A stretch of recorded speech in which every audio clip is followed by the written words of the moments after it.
So one reason he was pushing towards India was he wanted to find a yogi and learn how to become immortal. And they told Alexander that we found the man, but he's not willing to come. But once he did one intelligent thing, that's the reason why we removed his third name.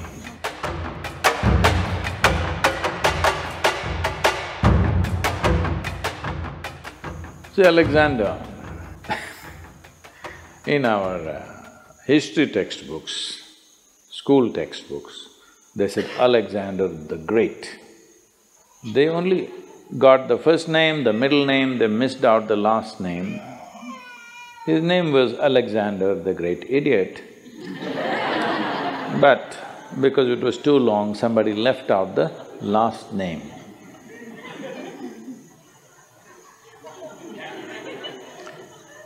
Well, the moment you make such a man, a great man in this world, then in many ways you have just destroyed the future of humanity. Because from the age of 16,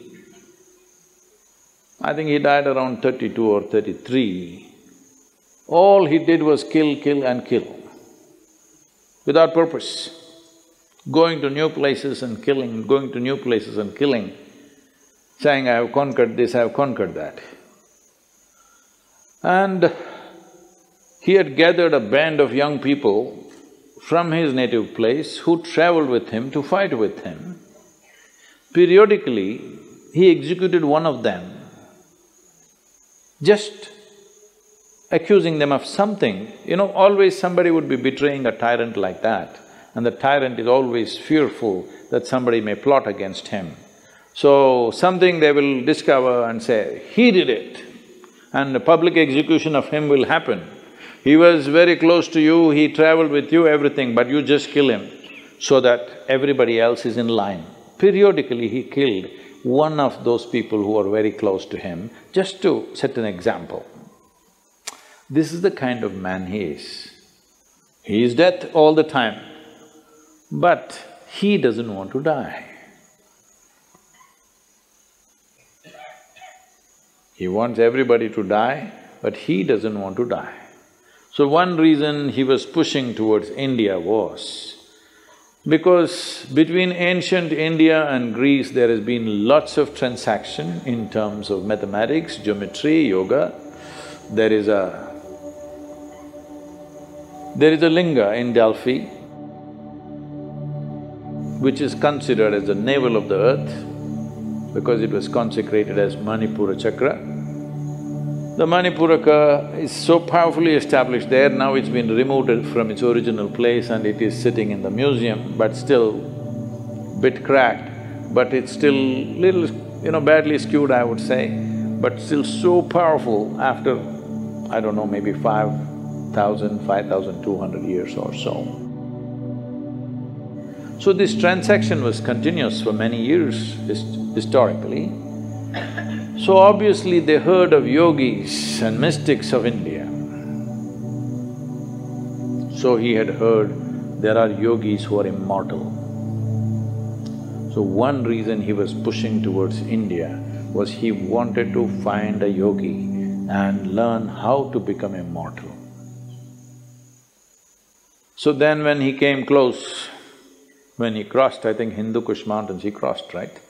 He crossed the mountains. He came on this side, and then first thing is he sent out scouts to find what is happening out there and in case there is a yogi or a mystic, bring him. So they were looking out and then they saw a yogi sitting under a tree with just a loincloth, bare-bodied, blissed out. They went and looked at him and he said, hey, you come with us, our Sikandar wants you. If you do not know this, even today in Afghanistan, many people take this name Iskandar or Sikandar. The original word for this is The root word for this came from skanda. Skanda is Shiva's son, what we call as Muruga in Tamil Nadu. Because Skanda was such a great warrior, so this word traveled. Anybody who is a great warrior became Skanda, Iskanda. Skanda, Iskanda, Sikandar, transformation happened to the word. So they said, Yogi, come. The yogi laughed and said, I'm not going anywhere. I'm right here.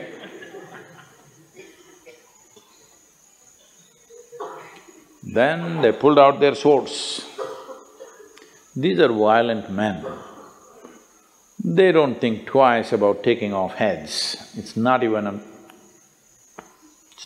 something that, of any consequence to them. They can take away hundreds of heads in a day without any qualms about it.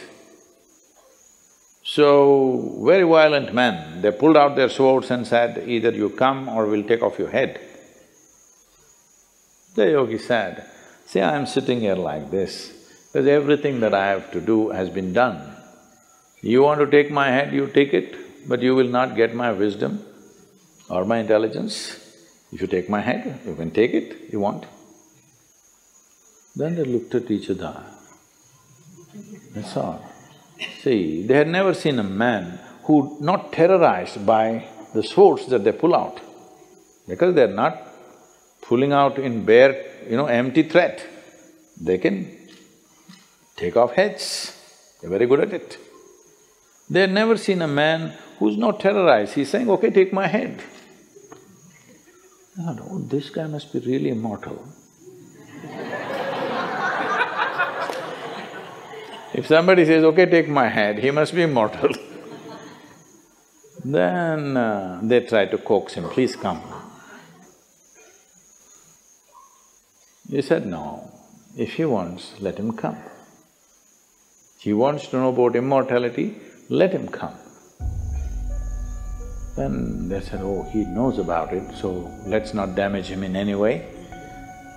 And they went back and they told Alexander that we found the man, but he's not willing to come. So he is not a home teacher, you have to go to him, he's a school.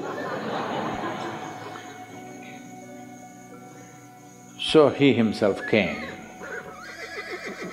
So Alexander sat on his horse and with great authority you spoke.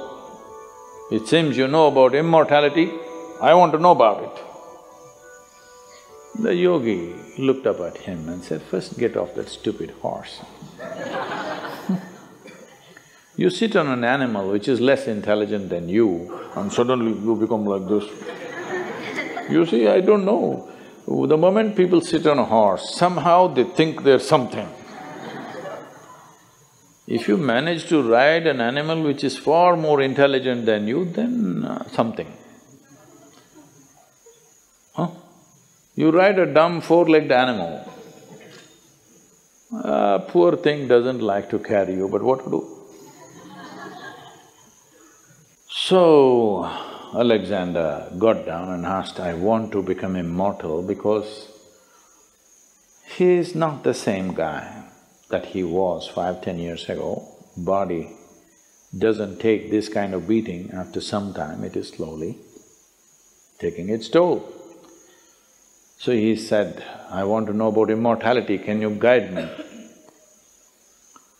So the yogi looked at him and he knew no amount of talking to him is not going to go anywhere. He said, yes, if you want immortality, this is the way. And he gave him landmarks, a difficult journey through the jungles. All these landmarks you follow, there you will find a small cave. Within that cave, there is a crystal clear pool of water. You drink a handful of water, you will become immortal. So he started out with his soldiers. Then as he followed, after 3 days, all these landmarks were coming true as it has been described. Then he looked at these 5–6 soldiers who were with him if these guys also drink,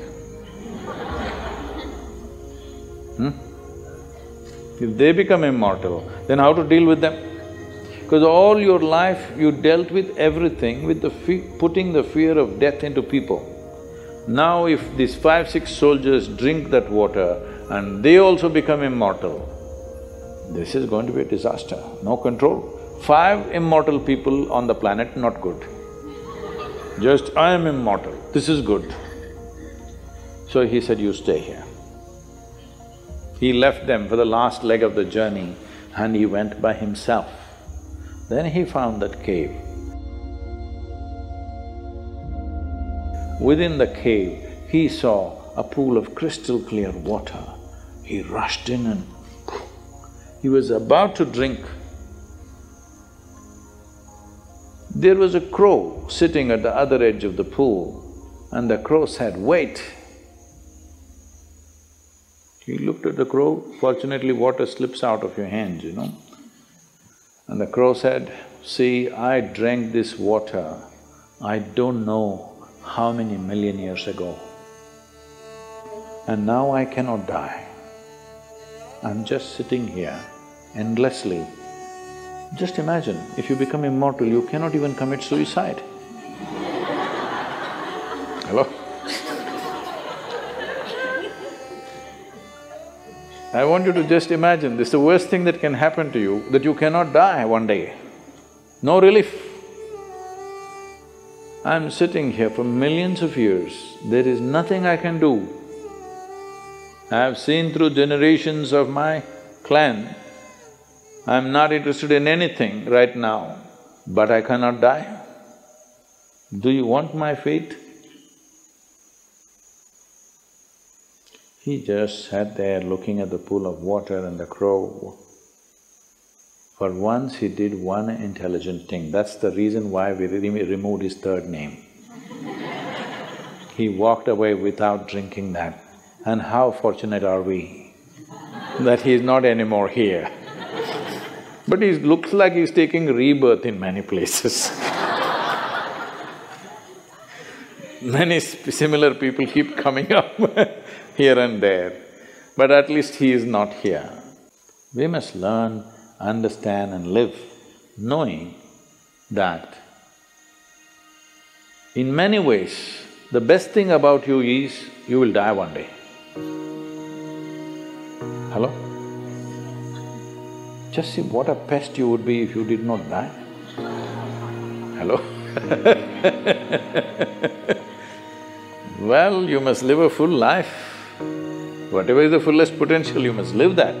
But you must die when it's time, isn't it? Huh?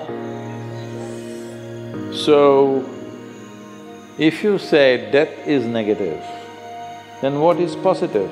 Immortality? That is the most idiotic thing you can do. Even an idiot like Alexander had the intelligence not to drink that water. So, it is very important to understand yoga is not about eternal life. Yoga is about sensible life.